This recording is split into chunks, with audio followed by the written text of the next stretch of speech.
बहुत बहुत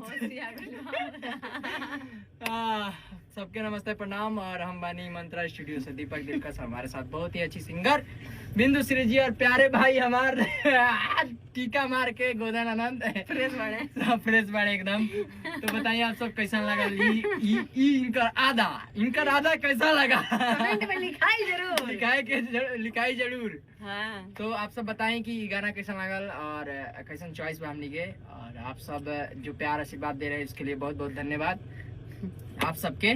और हम लोग सोच रहे हैं कि इतना अच्छा से अच्छा करें जो आप सबका मन लगे, एंटरटेनमेंट हो जाए। तो हम लोग ये चीज अलग अलग कुछ एक्सपेरिमेंट कर रहे हैं। हमारे भाई तैयार कर रहे और अलग एक्सपेरिमेंट आई भाई लोग प्यार आशीर्वाद नमस्कार।